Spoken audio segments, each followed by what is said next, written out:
You have yours pulled up. Do I have my... What pulled up? Whatever you needed. I guess your doc. You Google the doc? Yeah. Good old doc? I do. Do you want me to introduce the pod? Yeah, you can do that part.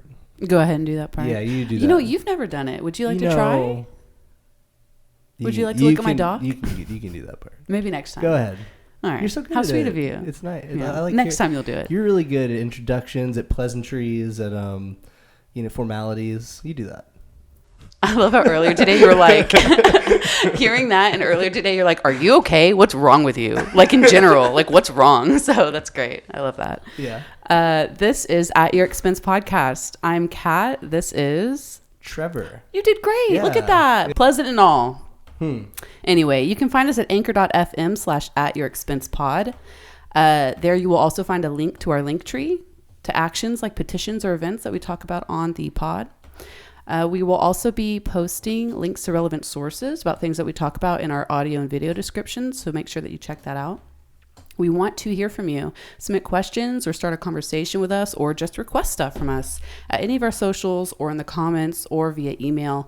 You will find all of that at anchor.fm/atyourexpensepod. We hold these truths to be self-evident. All men and women created by go. You know the thing.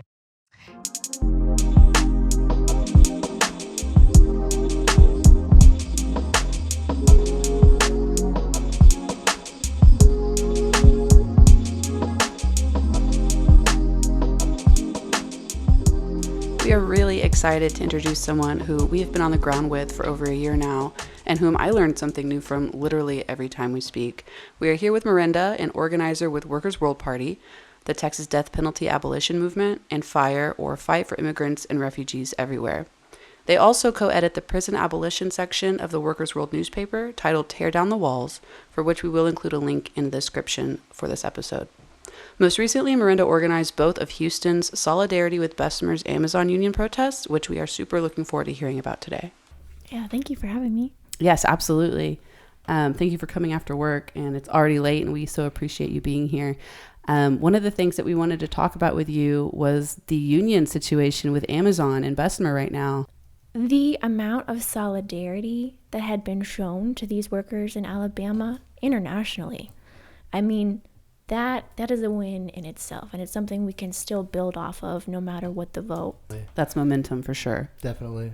And I also feel like, even if this union vote fails, just people seeing the kind of tactics that have been employed by Amazon to try to stop these workers from organizing it's just disgusting. And I think a lot of people can look at this and see that and just like understand kind of the plight of people trying to organize unions, and like probably have a lot more I guess like be a lot more considerate to the idea of unions. I feel like there's been so much like anti-union propaganda in this country, but this could like really shift that, hopefully, whether they win or lose. Mm-hmm. Yeah. Oh my gosh. Somebody showed me one of the leaked like Amazon anti-union videos. It's on YouTube. I'll have to get you. I think we did see that. I showed you that. Yeah. It was pretty bad. It was appalling. Mm-hmm. Like I laughed because it was like bad. Yeah. There was a section where it's like you can see the signs of your coworkers organizing. Like obviously report them to us, but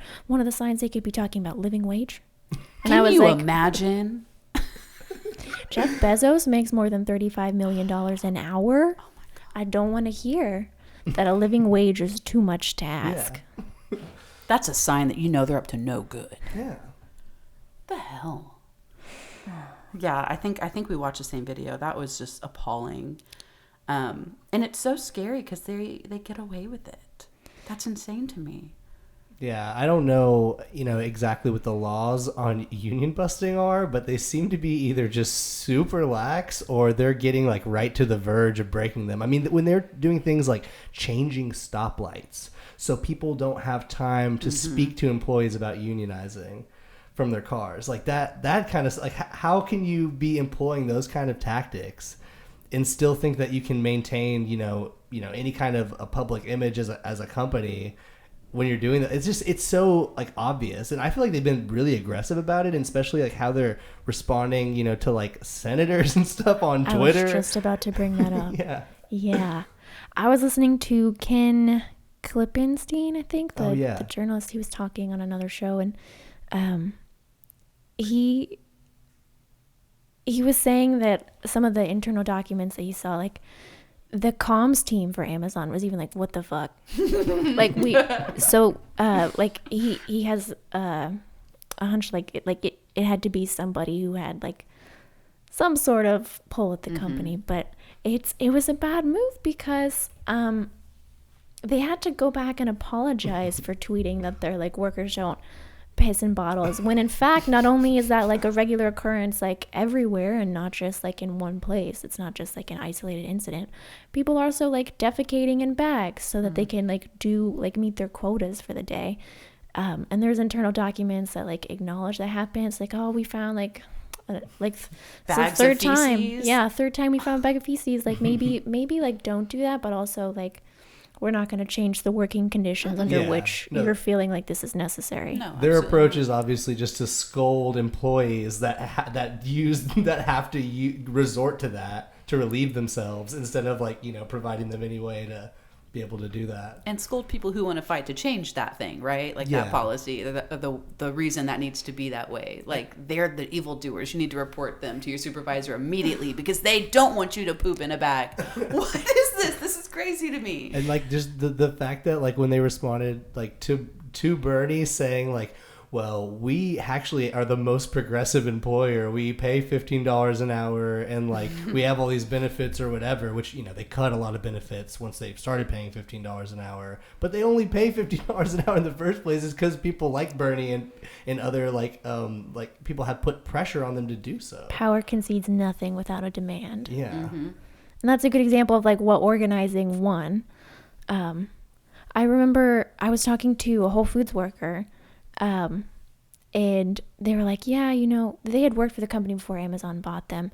They're like, yeah, we're making more, but like part-time workers don't get benefits anymore. That was the first thing to go. And it's wild too, because I think about how in Texas, like a Whole Foods or Amazon worker, you're making $15 an hour in a state where like minimum wage means that you could make under $8 an hour and not afford to live unless you're working 3 jobs.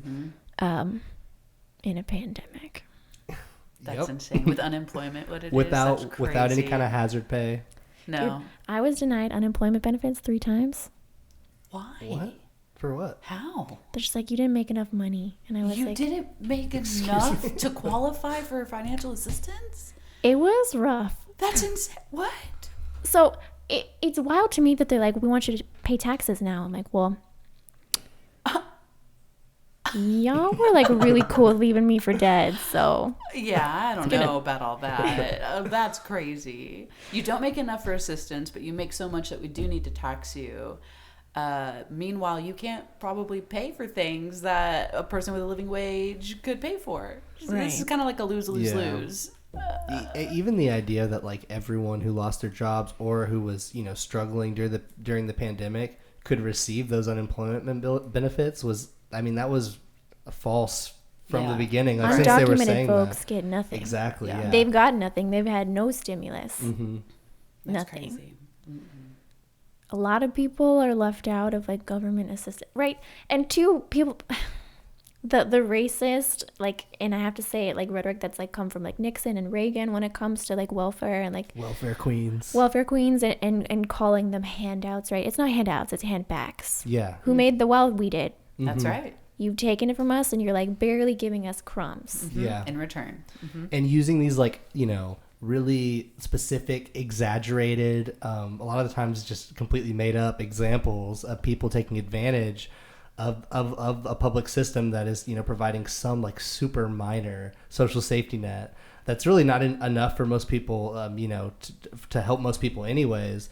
But then also to say like look how people are abusing the system when really it's not even benefiting as many people as it's, you know, supposed to, or it's set out to. It's like there's so many people left out of these programs, and then we're gonna act like, oh, people abuse them so much we have to cut them. Like, And I feel like it comes down to the fact, too, that this system was set up like exactly the way it was designed to serve the same people that it's been serving. It's not broken. Working like a charm. Operating by design. Exactly as it was always supposed to. Yeah, like maybe a bunch of largely unrepentant slaveholders didn't come up with the best social system that we should be, you know, still sticking to after all this time. Yeah. Imagine that. Well, it's working out great for them companies like Amazon, you know. So over the course of the pandemic, like at the same time, we've seen like massive job loss, specifically among women of color. We also see over the pandemic, like we now have 5 new centibillionaires, which means 5 people who have more than $100 billion. Yep. They were created over the pandemic. Elon Musk is one of them, and he's also like fucking up like Brownsville here in Texas, like environmentally. Brownsville, one of the poorest, I believe, in the U.S. And like this is where he wants to, you know, and like I guess he sees that and he's like, wow, the amount of exploitation I could do here. Like, but it's just so fucked that, you know, that someone like that is seeking out somewhere like this. And it's because of, you know, I guess lax labor laws from Texas and really everything. It's like he's like I can get away with way more in Texas. Yeah, it's a right to work state, and you know his father was the owner of, I believe it was an emerald mine in South Africa during apartheid. So, you know, colonizers really earned their wealth. Let me tell you. Ooh, yeah. They stole it, and so they're. But he's a genius. He invented electric cars. Yeah, I don't even think that's the case. he like gets in arguments on the internet. Yeah. He's not even good at being a troll. He's a wannabe meme god. No, that's exactly what it is. He helped like back a coup in Bolivia for their lithium. And he said as much on Twitter when it was pointed out to him. He literally tweeted at someone, "We will coup whoever we want." Yes, like it was like nothing. And he's gonna continue to get away with it until until people say otherwise. I mean, Bolivia, they've been doing deep organizing for decades, and they organize neighborhood by neighborhood, and like fishermen helped like chase like the police and military out of their village. Like, that's awesome. Shout out to Bolivia. Yeah, definitely, because that shit actually worked. I mean, Bolivia is in a situation now where they have their workers' party back in control of government. And, you know, a couple of years ago, it's not something that it looked like would be able to happen with the kind of coup that we supported there. And it was looking really, really dark there for a little while. But this is definitely a really good development. This was like, this happened how long ago? Like, did they win? Within the last couple months, I think at the very end of 2020. Nice. Yeah. Well, we had a good chance our last episode to talk about Amazon union busting pretty in depth, but I'm excited this episode to relate that to prison abolition with Miranda today. So how, to someone who's not familiar at all, let's say, how do we start to connect that trail from what's going on in Bessemer right now to this big overarching theme of prison abolition? I think I really want to start with the words of incarcerated people. Okay. I think I have a couple of solidarity statements I can read. So these letters came from incarcerated workers or folks in prison. They're in the Pennsylvania prison system. They were sent by email February 13th and 15th to my comrade Joe Piet in Philly, who's a member of the Prisoner Solidarity Committee of Workers' World Party. This first one is from SCI Frackville, which is where Mumia Abu-Jamal, the political prisoner, is being held. They say, "As I've advised you before, anything that I can do for the people, I will do. At 54 years of age, I'd like to say I did something meaningful with my life and stood for something with the people. I'm appalled to learn of the working conditions at Amazon, as well as the low wages there. I find it ironic that up here in Pennsylvania and New Jersey, they offer $16 to $20 per hour entry level. I say this to give you an idea of what they are willing to pay. But I do know that no one's going to give us anything we don't demand for ourselves. It's power in numbers. Take a stand and mean it. Have our family and friends stop patronizing their businesses and make sure they know what the people are doing. If it means finding other means to acquiring that which we desire, be it as it may, they'll get the point. At the end of the day, it's about the bottom line, i.e. the almighty dollar. Currently, I was in the process of buying 3 books from them creeps. This gave me reason to search elsewhere for the books, and as such, I have shared this communique with those close to me. Collectively, we can make a difference. We have to take the approach of, though they are one of the largest employers, they are not the only employer. And for the record, they got their success off our backs. We are in this with y'all. Get what we've earned and settle for nothing less.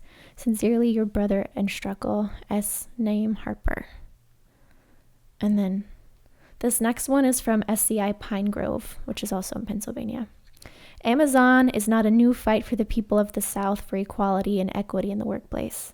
Alabama, the very heart of the civil rights movement, finds itself again at the precipice of change, challenging corporate America and big business.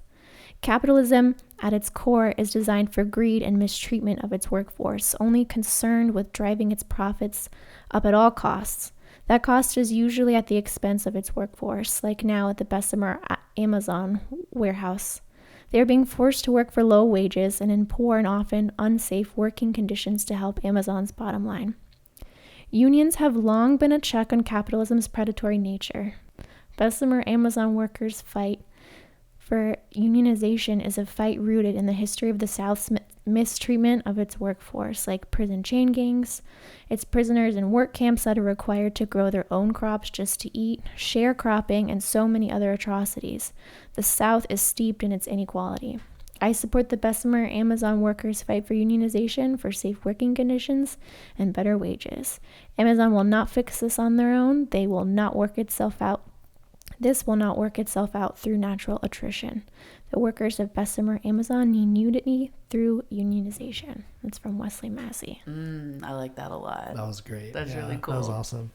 And they got to hear this at some point, right? Like, who's delivering this message? Are they sending it to like the Southern Workers Assembly, or probably so? Yeah, we got a couple of the solidarity statements to the Southern Workers Assembly, and we also got them to like the actual union. Cool. Oh, that's so cool. Yay. That's really awesome. Hell yeah. I'm so excited. I saw the Southern Workers Assembly was now offering classes on how to unionize to working class people, to workers. Yes, the Southern Workers School. That looks really cool. You got to sign up. That looks really, really cool. I think it's all online. I think there's like 4 sessions. Mm-hmm. That looks really exciting. Their whole idea was, no matter what happens in this vote, just like you were saying, this is going to start something big. And so they've already scheduled those, and those are lined up for us to take part in. Yeah, definitely. This should be like a galvanizing thing. Like no matter like the result of the vote. I do really believe, because I saw something that like there's a ton of other locations where people are already like attempting to organize unions. Like this did already spark something, even just within Amazon. So I think that's going to apply to a lot of other companies as well, hopefully soon. Yeah, workplaces all over the country. And one of the cool things that doesn't necessarily get reported is, like, over the course of the pandemic, there have been hundreds, if not thousands, of wildcat strikes, and just different workplace organizing, right? Because when you look at the conditions, like the pandemic, right, things are brutal, and people need to survive, and the way we do that is through organization. Our enemies are organized. Oh yeah, that's right, exactly. And that's one thing I love about the Southern Workers Assembly, right? They are trying to network just like different groups of workers across the South in particular, to network them, right? Because when you're networked and you're not alone, it's so much easier to take on behemoths like Amazon. Like the Southern Workers Assembly there was 2 different national days of organizing, one in February and one in March. SWA called the first one and over 50 cities in the U.S. Hell participated. yeah. Houston was one of them. That's awesome. Yes. And then the second time it was a little over 50, and then there was a couple in different countries. And so when the folks who are trying to unionize in Amazon, when they see that, right, when the company sees that, that's powerful. Yeah. And you can tell Amazon's scared, and they should be. Absolutely. Yeah, I was almost wondering, like, to myself when seeing the tactics they're employing, like, are they, like, so scared that they're resorting to this, or do they just think that they're so untouchable that they can employ these kind of tactics, and because they are such a staple of American life at this point, unfortunately, like, they can do these things to workers and union bust this aggressively and still not really have it tarnish their image? I don't know what their idea is about that. I think it's probably both of the things that you just said. Yeah. I think at some point, like, people like that believe their own bullshit. Yeah. Yeah, it just becomes so ingrained at that point. Yeah. I could see that. Yeah, and I was just thinking, as far as what incarcerated workers are up against, right? It's both. I mean, they are under really intense surveillance, and quite frankly, like, the biggest abuses happen at the hands of guards. Okay, so there was an uprising at the St. Louis County Jail, which is like I believe the fifth in recent months at that particular location, to protest terrible conditions, right? Nobody's listening. I mean, things in jails, prisons, and detention centers across the country are pretty bad. Though what we've seen, the same thing with, like, the labor organizing, you know, kind of especially with the overlap of pandemic and the anti-racist uprisings last summer, both the labor movement and prison, jail, and detention center organizing were on the up. There were hundreds of documented cases of prison, jail, and detention center uprisings across the country. There's actually a really good record of that on perilouschronicle.com. They try to keep a map so you can see where all this, like, energy, like. That's cool. I like the map thing. Yeah, people inside are organizing for their lives, right? And in fact, at the very beginning of the pandemic, I covered some uprisings that took place in prisons in Italy, and they tore, like, the prisoners physically tore several prisons up from the inside. Whoa. Because they took away their visits. Mind you, people here in the States have had their visits taken away for most of the year, been on lockdown for 23 out of 24 hours of the day because of the pandemic, and still been subjected to conditions, like, ripe to spread COVID. So when people inside, like, it's basically a death sentence. And one of the things that's sparked what happened in St. Louis and what's happening elsewhere is the fact that a lot of the people in that county jail had not been convicted of a crime. They were sitting there and they just didn't have enough money to get out. And they're being familiar. Wow. Yeah. Sounds kind of like a little Harris County to me. Yeah. Speaking of Harris County, let's talk numbers. Harris County. Yeah, please. Right? There's about 9,000 people in the Harris County jail right now. 87% of them are awaiting trial. Some people have spent years. I know a guy on death row right now who spent 8 years at the county jail before he's convicted of anything. What? Isn't the limit for Harris County Jail like 10,000 or something? Yeah. So we're pretty much busting at the seams at this point. Yes. There's a lot of people in there. 50% of the people in that jail are black. Oh my God. Black people make up 19% of Harris County.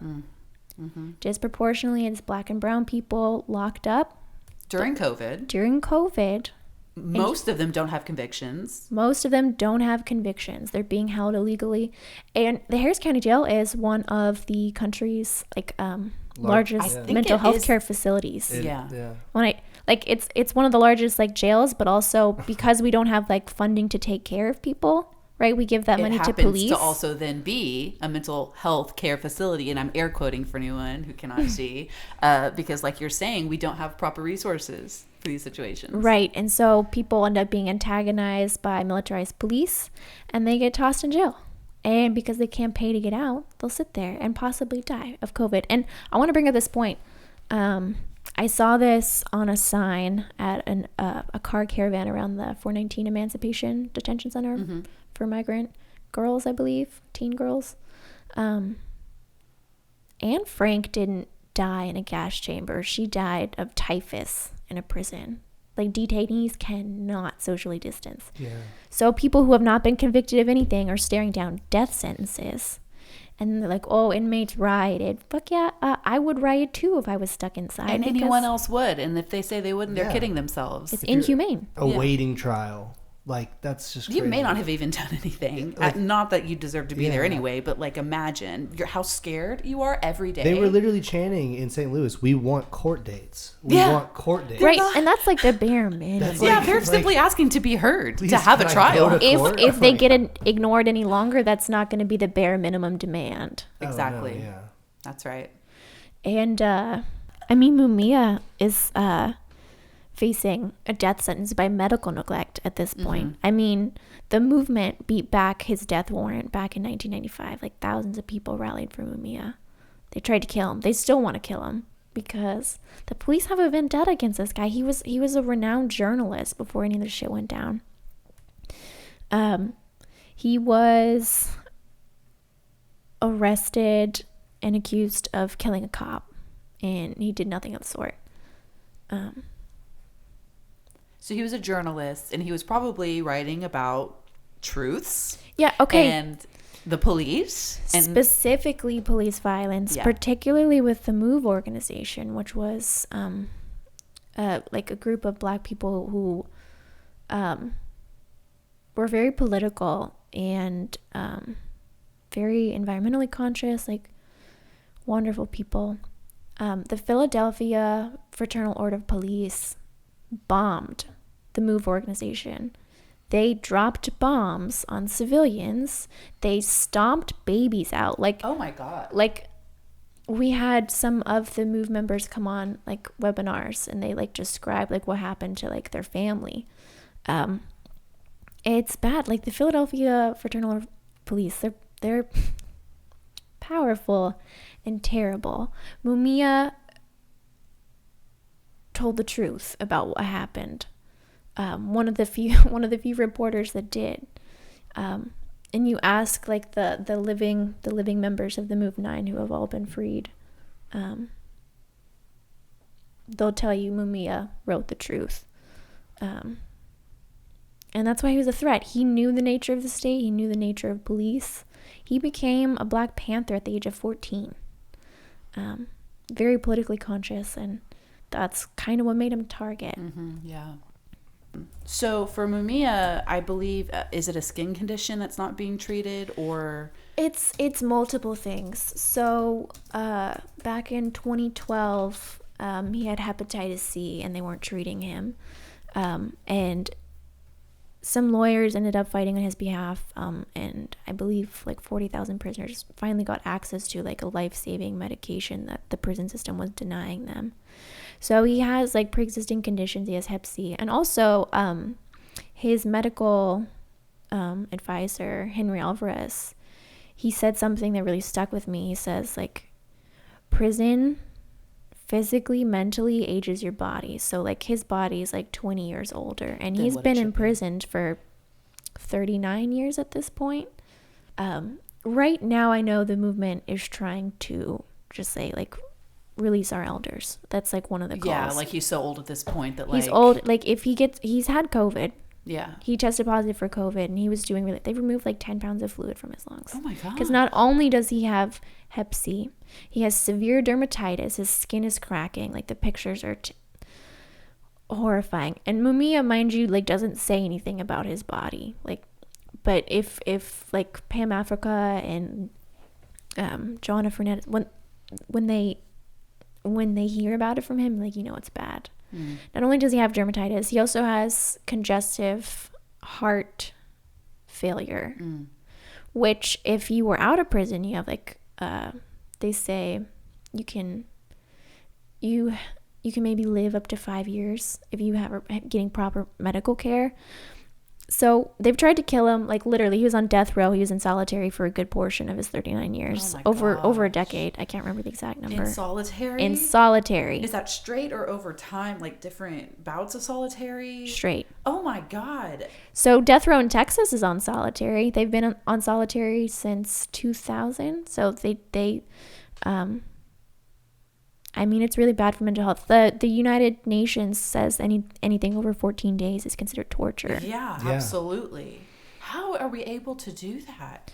So that's the thing, is like prisons, like a lot of all the contradictions in our society get placed inside behind walls. Jail walls, prison walls, micro detention facility walls. Mm-hmm. I mean, they all serve the same function.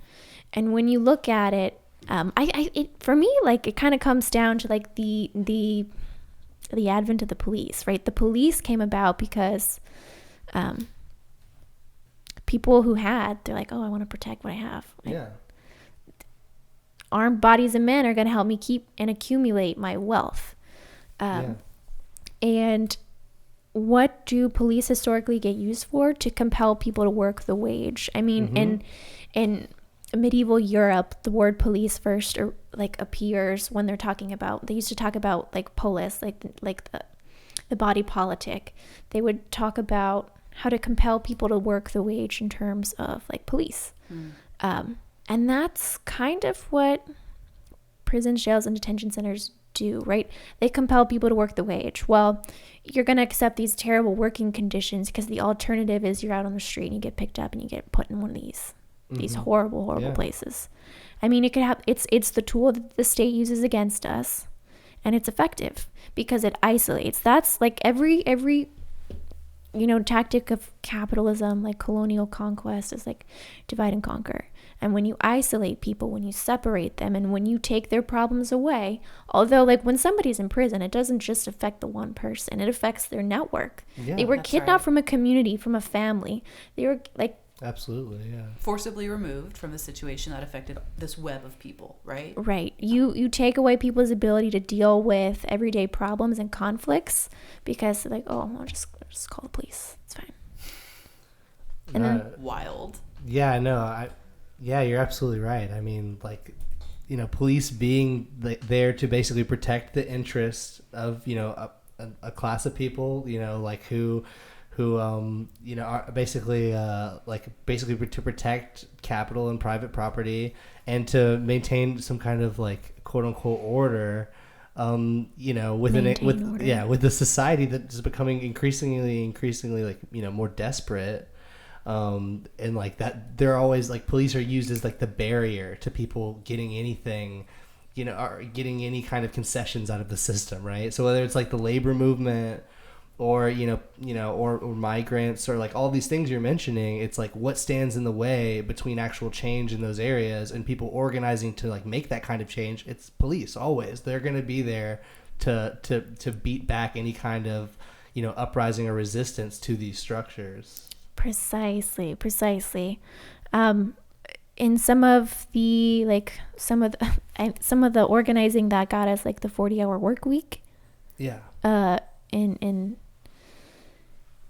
like advances like that, I mean, like who were there to beat them, to like crack their skulls? Police. Yeah. And I think there was some forum on abolition that happened at a park here at some point, and I heard an organizer here say, like, during the uprisings, like, what did the police have their backs to? What were they protecting? Property. Yeah. Mm-hmm. That's right. Yeah, they were downtown in front of, the buildings that they felt were most valuable. Basically, like just the jails, were hired to protect. The banks. The jails, the banks. They had the downtown federal detention center surrounded. Oh yeah. I mean, I saw what was important to them. It certainly wasn't us. They mobilized faster to beat us in a pandemic than they did to feed us. Mm-hmm. Yep, absolutely. That's right. It's very telling and it's very obvious, and they know that, and they get away with it too. Yeah, and then we give them $1 billion. And then some. Yeah. And more next year. HPD needs more money. Yeah. After that, that's what they learned. They need a couple extra tanks. Yeah. Didn't we just get sniper towers, like actually? Didn't they get like some crazy like watchtower thing? They did in front of City Hall because they feel like at this point a year later it's still under a big threat. Okay. There have been no protests essentially for months and months now, and yet it's time to install big watchtowers on either side of City Hall steps. I remember during the biggest like march for George Floyd that had 60,000 people, downtown was crowded, and then the sun went down and then the police got wild. Oh yeah, at like 8 p.m. Yeah. You know, like if people were at Discovery Green, they start surrounding us on all sides with horses. And you know, that's when they start employing those kind of tactics where they're rounding people up, kettling people, you know, using chemical weapons on people, shooting people with like rubber bullets. Yeah. And I brought that up, that like 60,000 person march, because I remember seeing snipers on the top of the federal court, federal building right across the street from City Hall. Yep. They were watching us I with saw snipers. Pictures of that. Yep. We pay them to do that. You paid them to snipe you. That's Absolutely. it. Thank you for your service. Please take more of my taxpayer money. Screw the libraries and the mental health facilities that make cents on the dollar of what we give police, because that's the real solution. Just take me out from a long distance. Yeah. Well, I think it's worth talking about also, you know, in light of like just talking about the protest and this movement, you know, that we've had where people are starting to realize the function of police and, you know, what role they actually do serve in our society to protect the interests of, you know, the like upper class, and basically to also, you know, prevent social change. And I think that like a lot of people, you know, saw the way that the protests were responded to, these huge Black Lives Matter protests, and they thought, okay, well, maybe like, you know, employing you know, federal troops on streets, rounding people up, throwing them in unmarked vehicles, like surely this is a tactic just from this administration. Surely this is a Trump administration thing. I think a lot of people, because they were seeing this kind of stuff for the first time, and they, you know, they'd never really paid enough attention to like, you know, police tactics against protesters, that they're seeing this and they're like, okay, well, this is because we have a particularly bad president. But people love to boil it down to an individual, but I'm like, if we're going to talk about individuals, let's talk about Obama, because I remember Ferguson happened on his watch. Yep. Standing Rock happened on his watch. Oh, yeah. And what did he do? Like, there were federal troops there and paid. Oh yeah. Paid. That's not the right word. Paid. Like private security forces. Yeah. Yeah. Who hosed down people in like yeah. freezing temperatures during Thanksgiving, Native folks, Yeah. and people in solidarity with them. That's insane. Yeah, Standing Rock was brutal. Like, people don't remember exactly how that looked. It was horrible. They were, you know, shooting rubber bullets at all the people, like you're saying, hosing people, Protecting water. Yeah, them trying to like make sure that, you know, People had water to basically drink. these pipelines weren't breaching, like, you know, indigenous agreements and basically like trampling on their rights. But, you know, even like something like that was met with it. And then I guess, you know, climate protests in general, you know, like that's something to talk about, like how they've been met with like police aggression as well. But especially here in Houston and in Texas, like there are bills in the legislature that are trying to criminalize protest all over the country, particularly in Texas. It has a lot to do with impeding construction and like oil projects.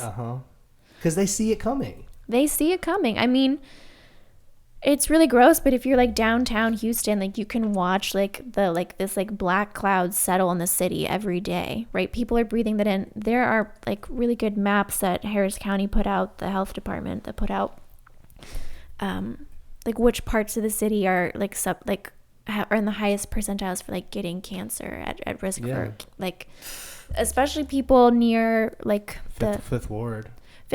And like in the East End, near all of the refineries that go along the Baytown and stuff. Yes. Oh yeah, definitely. Pasadena particularly. I remember we went the TCEQ, the Texas Commission on Environmental Quality. They had a joint like community panel with Valero in Manchester. Yeah. No. Cool. I mean, and the way they did it, they put out the wrong day. They're like, oh, this is for the community, and they try to sabotage it, but that's a whole nother thing. They advertised it as the wrong day. Yeah, and they advertised it in like one English newspaper, local news, like they didn't. Yeah, it's like all public hearings on oil, like oil and gas, like infrastructure projects and stuff. They always do. They're gonna basically like try to do whatever they can to make sure almost no one shows up to them. And they've gotten away with it for so long because Texas has had like zero regulation around that. Yeah. Though the community in Manchester on the east side, they didn't fall for it. They showed up. Some high schoolers got up there and read them for filth. Oh, it was so good. They caught him in a lie. They're just like, oh, like, you know, like we're not like breaking in like any regulation. What they wanted to do was renew a permit to release hydrogen cyanide from their plant. Hydrogen cyanide is actually something that is found in like the gas like the Nazis used in their chambers.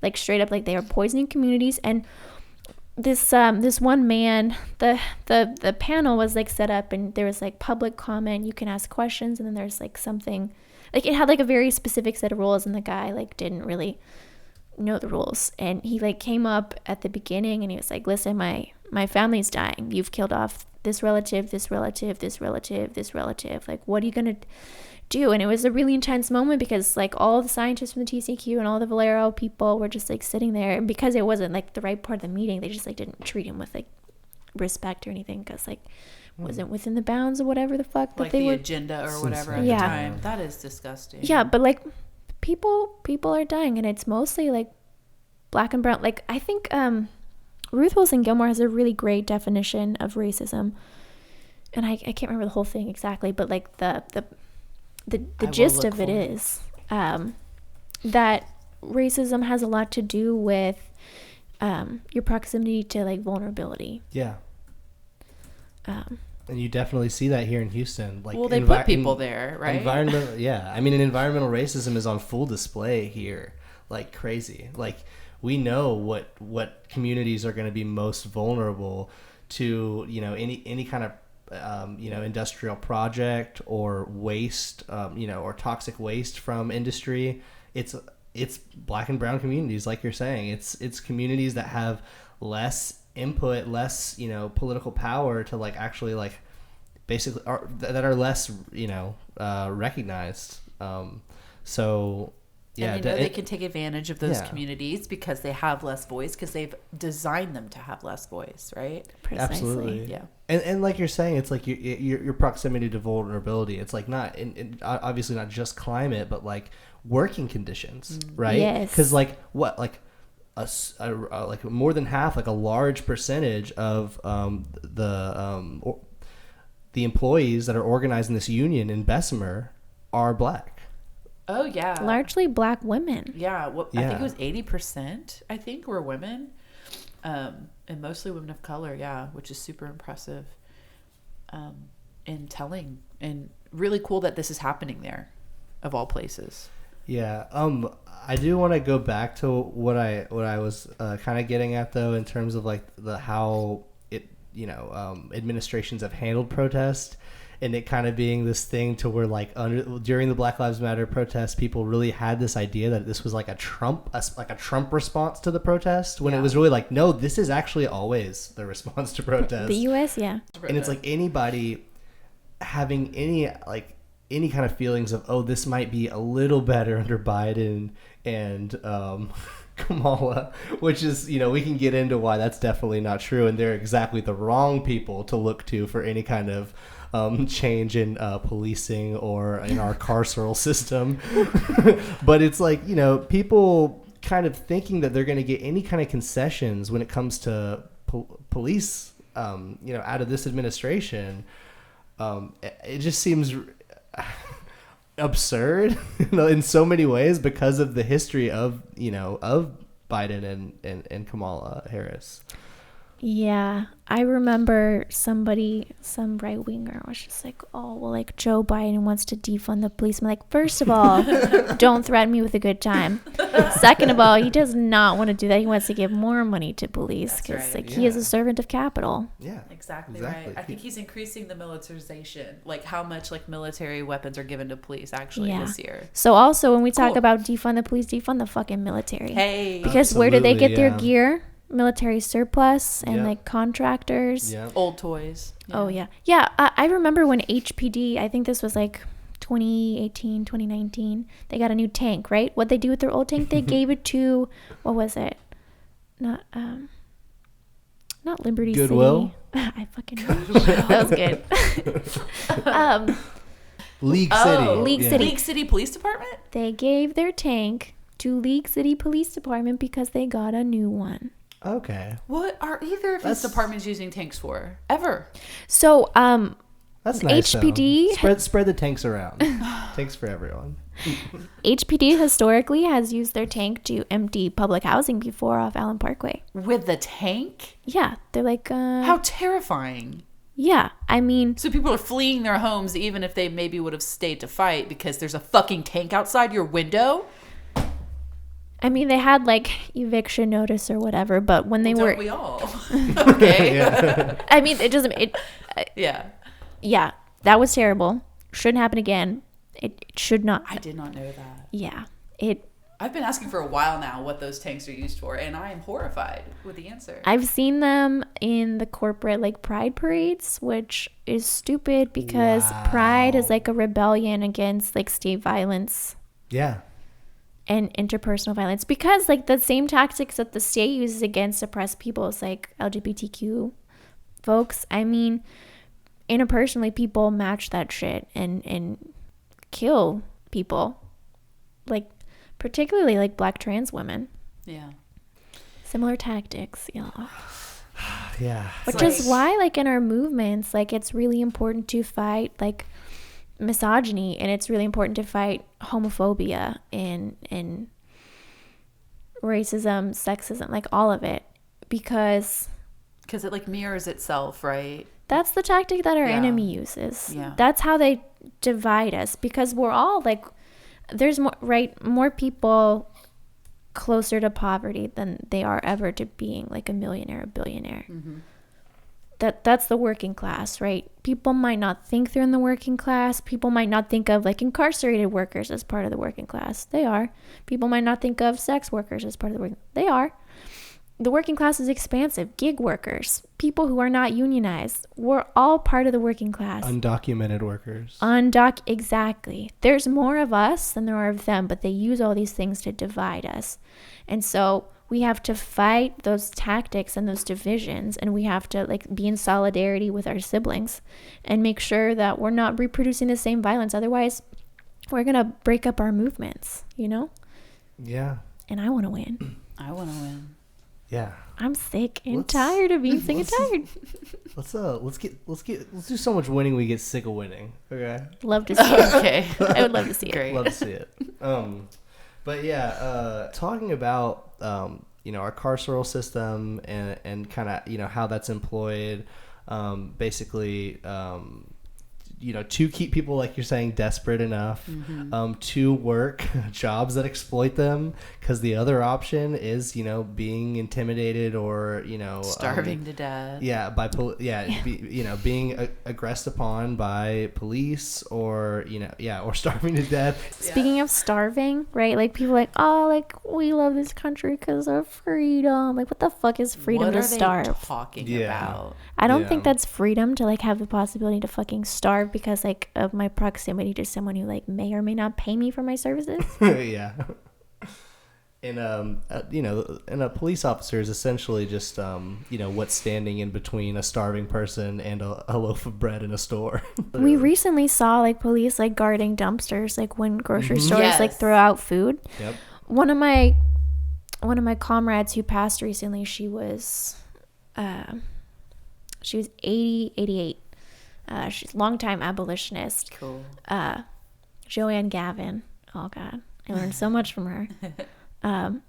One of the many things that radicalized her, when she was like 12 years old, she was living in California, and they had set like a field of like orange trees on fire. She's like, what is up with that? And her dad's like, oh, well, they can't like sell them all, so they're burning them. And she's like, I think that's messed up. And that was like, she's like, oh, well, this system sucks. This works for nobody. Yeah.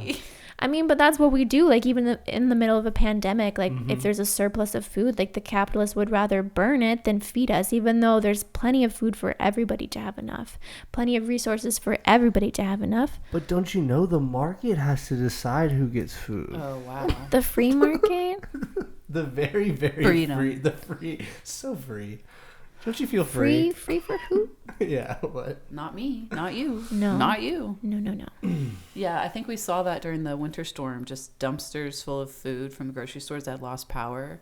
Instead of passing it out to people who couldn't get anywhere to get food. Why are you touching my mic?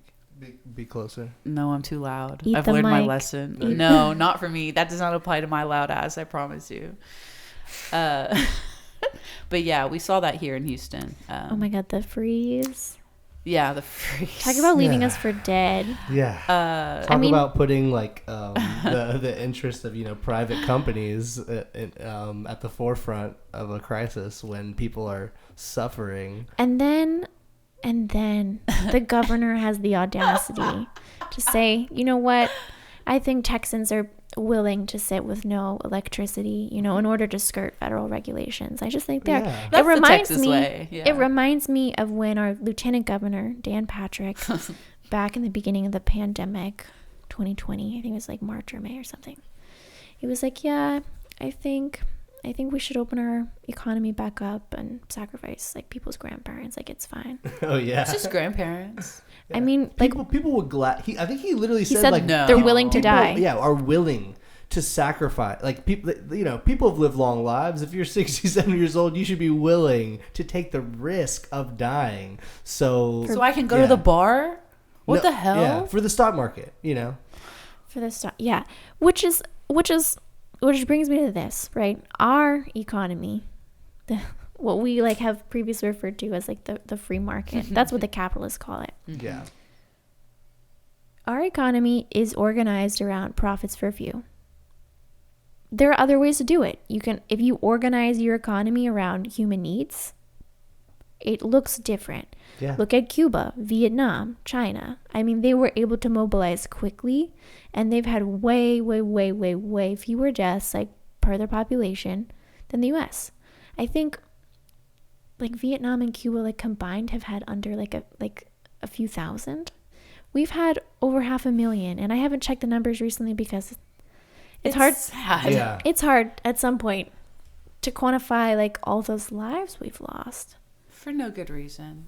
No, and I did find that definition of racism. Oh, from yes, please. Ruth, Marxist scholar and abolitionist Ruth Gilmore. But at least during this time, billionaires have been able to triple their wealth during the pandemic. Triple their wealth, all while We like have the working new- class has like lost that much, if not more.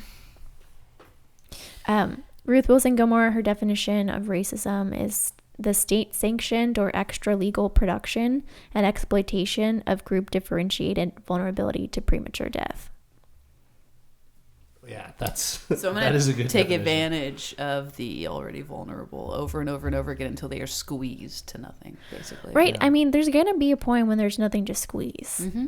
So, And then what? so we have to organize to win. When we fight, we win. It's true. I mean, anytime like a union goes on strike or a group of organized workers is facing off against the boss, like that's like class warfare. If we do that, like in many places, like what's to say that we can't take it all? Because we deserve it all. Yeah. It's ours. They stole it from us. Right. We can take it back. It just takes organization. Like it really does. Yeah. Do you think also that there are people who would like to contribute but are scared? Oh yeah, for So sure. have you ever heard of any solution to kind of address that or help them at all, at least long enough to participate in some kind of widespread movement that would make some kind of big change?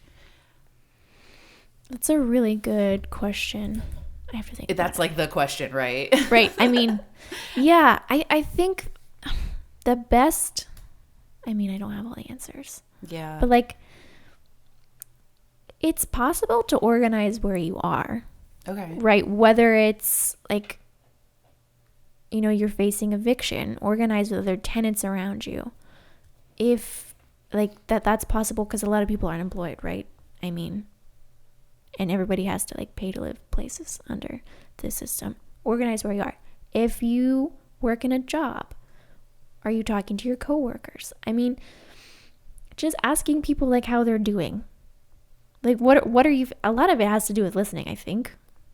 And there's like just like definitely like methods to it, but I think specifically for people who are like afraid or not sure what to do. I mean, first of all, what we're facing now just straight up is terrifying as fuck. Right. I think it's more terrifying to do nothing in the face of that than to do something, because our survival depends on it. Yeah, definitely. And when you're talking about like, you know, people being able to organize and kind of, you know, try to achieve some kind of change, you know, in the face of like these like really harsh conditions they're subjected to under capitalism. People, you know, working towards structural change at any level. How effective do you see any kind of electoral politics route involved in any kind of meaningful change in this country? Yeah, I do better than to even ask. Yeah, I just want to say what I learned from the anti-racist uprising in the wake of George Floyd's murder. Yeah. The thing that I learned is fires work faster than voting. Yeah, they do. I mean, that's what got results, right? That is what got results. And you know what doesn't get results? Electing Democrats. We have tried the electoral route for decades, and I still see children in cages. Yep. Mm-hmm. More so now. I mean, this country's always been comfortable with caging children and separating them from their families. That's been policy since day one, since the slave trade. Yep. And separating indigenous like families, and beating their culture out of them in residential schools. And not only do we have like migrant like children in like what they're calling like detention facilities, we also have like thousands, like tens of thousands of kids in juvenile cages every day, because our society thinks that is going to change a person's life. Yep. That is absolutely not how psychology or human development work whatsoever. No, definitely not. Punishment doesn't work. It does not. No.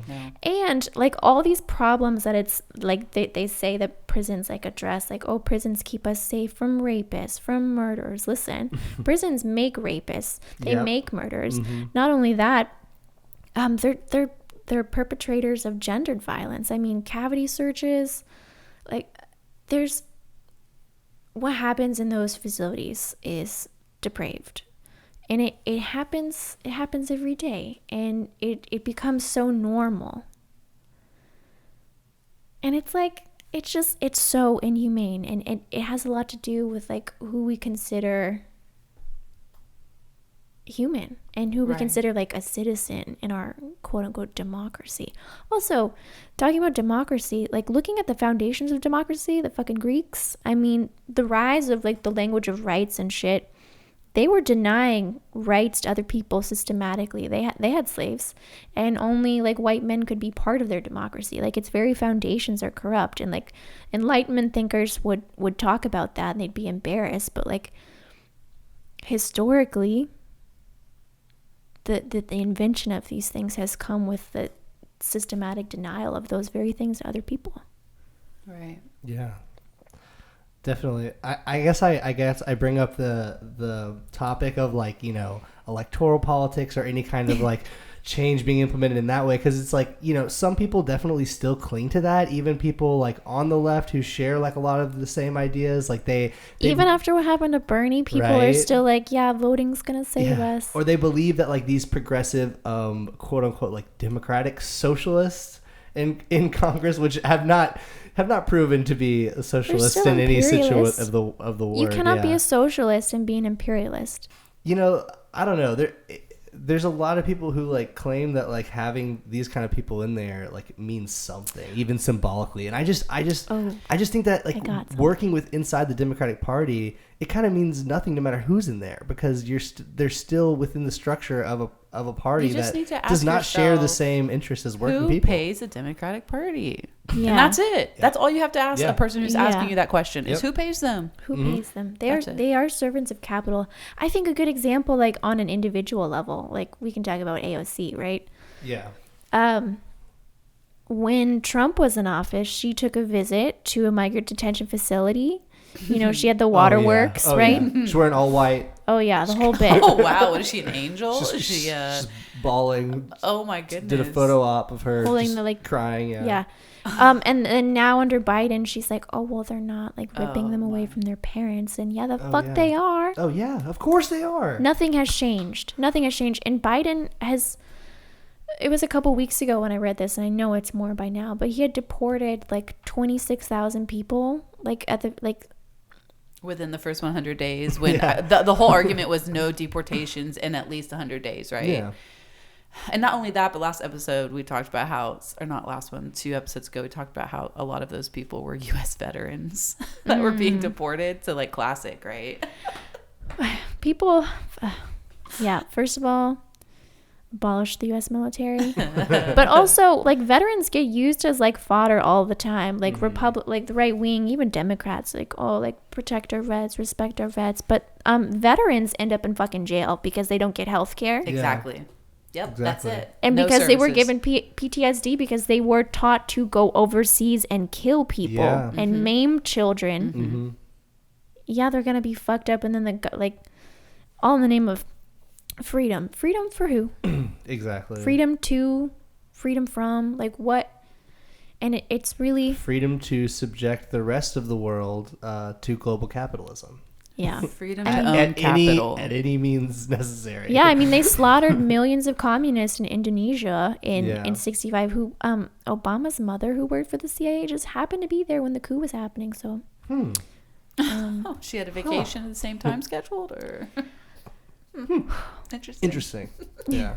That's all I'll say about that. Is interesting.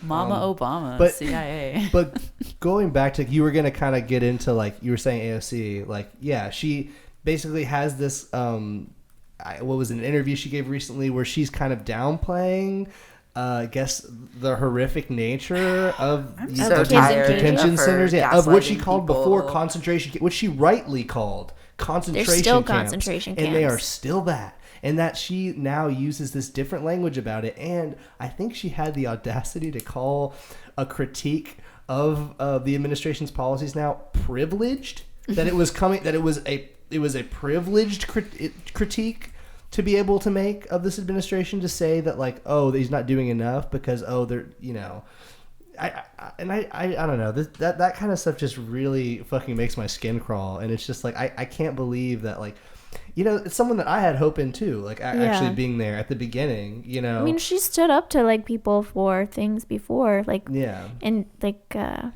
House committees. But I think the thing is, she's a really good example of, like, you don't change the system changes you. Exactly. Yeah, exactly. Capitalism and the people who serve capital, the Democratic, like, no matter which party is in power, I mean, at the end of the day, the banks, the military, and the people, and the people who run the prisons, right? They are in power no matter which party is up to bat. It's the same party, essentially. Yeah. But, you know, and the only difference is that, like, they make these small rhetorical appeals to basically the issues that people care about, in a way that they think is just enough to where people will somehow, you know, think that, like, oh, this is different now, or this feels different. Just change the narrative enough to where nothing really has to change on a fundamental level. I mean, Biden said as much. Nothing will fundamentally change. He said that, yeah. Right. He said that to a room of you know, wealthy donors when he on the campaign trail, and he meant it. I mean, nothing is going to fundamentally change, but the only thing that changes is the narrative around everything, right? Yeah. I think a great way to kind of think through that, look at it, is when we talk about the narrative of defund the police and how that shifted, you know, when the, like, as the protests were, you know, dying down a little bit. That was, like, neoliberal co-optation of a movement that, like, abolish the police became defund the police, which defund the police is a tactic of the larger strategy of abolition. So I'm glad that that's in the mainstream. But, like, co-optation happens, right? And we have to decide whether we want to be the ones co-opting the masses for revolutionary aims, or whether we want the liberals to be co-opting, you know, righteous anger against racist violence. Because there will be another uprising. Conditions are only deteriorating here in the imperial core. So it's a matter of, are we going to be organized enough to co-opt that energy, right, and do what we need to do? Yeah. And like you're saying, co-opt it in a way that challenges the power structure and not one that plays into it, right? Right. Because it's usually co-opted in a way by, people in power to basically appeal to it in this kind of symbolic way and then use that. Police kneeling. Yeah, police kneeling, painting Black Lives Matter on the fucking street. Yeah. All that kind of shit. It's like that, symbolic. they'll make those gestures, and they hope that that's enough to kind of, use this anger that people are feeling towards the system and kind of bring it right back on into the system and kind of use it to continue. Now you need to vote. Yeah. That's what they say. But do you see any kind of politics outside of the two major parties that could be significant in actually kind of like harnessing the labor struggles and the anti-racist movement that we've seen recently? Like, do you have any hope for any kind of like workers' party or socialist party that could exist outside of the two major parties to either push the conversation left or to actually win and be viable? I have hope, yes, because I have to. The largest organization outside of the two parties right now is the Democratic Socialists of America. Yeah. I don't know about that one. On a lot of issues, they do a lot of really good organizing. But have they pulled some people back into what I think is a kind of like more like liberal politics that electoralism is not going anywhere? Yeah, just kind of useless, like Democratic Party electoralism. Like, right. I do think that they've kind of but again, that's a lot of these people in Congress now that they've been elected, and they've done nothing. DSA helped get them elected, and now they're supposedly socialist in Congress. And how are they supposed to operate? Like, what's the?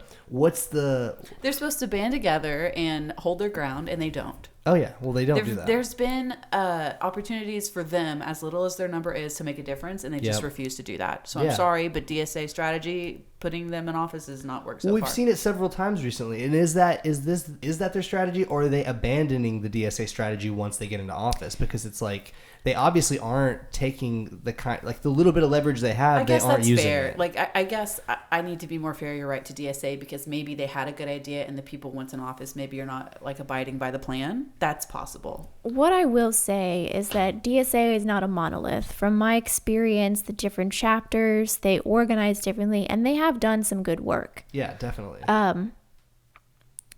My shtick, my perspective on electoralism is it doesn't work, no matter who's doing it. But is that because we've only had two parties so far that are basically the same? I mean, because even like more revolutionary like movements in the past, like they did engage in electoralism to an extent. They were trying to like push, like they were members of the Communist Party, and they voted as such, and they were trying to like gather support for something outside of the two major parties, but that would also depend on people voting. I think one of the things we have to remember when it comes to that is like how infiltrated the Communist Party was. Yeah. And just a target of the state. Yeah. They faced a lot of like busting up from the inside, among many other things. Certain left tendencies have not always supported different important aspects of the class struggle when it comes to like LGBTQ plus protections and other things. But yeah, I mean, you can't completely ignore electoralism, because it does matter, especially like on the local level. I mean, when you look at the difference something can make, like we have a county judge right now who like tried to save lives, and Governor Abbott is like specifically crippled her ability to like put that mask mandate up like on the county level.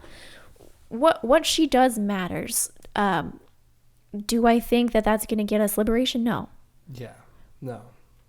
But to ignore it, I mean, there's reasons like why it hasn't been ignored in the past, because it is such a big part of our lives.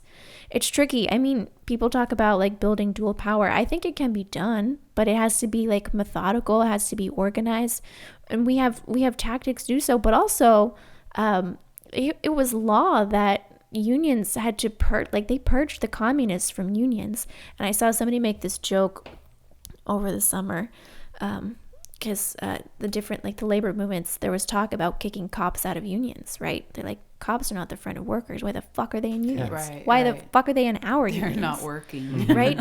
So like kicking the cops out of unions was kind of like big over the summer with this like anti-racist like uprising. So there are cop unions that are part of the AFL-CIO. The AFL and the CIO were separate and they merged at one point. If both the AFL and the CIO could kick all the communists out, surely they could do the same thing with cops. But they're choosing not to. Yeah. And that's one thing too, is like the organized labor struggle has been purged of its like radical elements. And less than 10% of the workforce is unionized, right? So I think unions are important. I mean, they're one of the few places where you can like fight to like for like self-determination on like you have a fighting body. Yeah. At the same time, that's like there's 90% of people who are not in unions. And where a union may seem like very far away. And so we need different kind of ways to organize those people as well, because we have to. Yeah. And that's what's really cool about seeing kind of like a resurgence in like labor movements right now, in terms of what's going on in Bessemer, but like what this is going to spark is that this is a kind of politics outside of electoral politics that can really draw a lot of people in and get a lot of people involved in organizing and actually fighting for things on a level where it actually feels like you're making change. When you're voting for politicians and they happen to be Democrats and they do fucking nothing different than Republicans, it feels like there's no meaningful change. But if you can organize your work and actually make working conditions better, interrupt the mighty dollar. Yes, and then like that's right the kind there. of like power that people I don't feel from electoralism that we can actually like we can actually start to feel from like a real like labor struggle again. Imagine like you saw what happened with the boat in the Suez Canal and how that disrupted international trade, right? Yes. Oh yeah. What if and we've seen different like maritime workers like the ILWU, they shut down the ports for Juneteenth this year in honor of George Floyd, in solidarity with the anti-racist struggle. They shut down the ports in solidarity with the South African anti-apartheid struggle. I mean, they have the ability to interrupt millions of dollars of trade every day. I mean, that would be a pretty important important place to organize. Power concedes nothing without demand. Frederick Douglass said it best. I'll repeat his words forever. And also, let's talk about like the makeup of like the different work, the largest employers in Houston, the largest employers in Texas. Mm-hmm.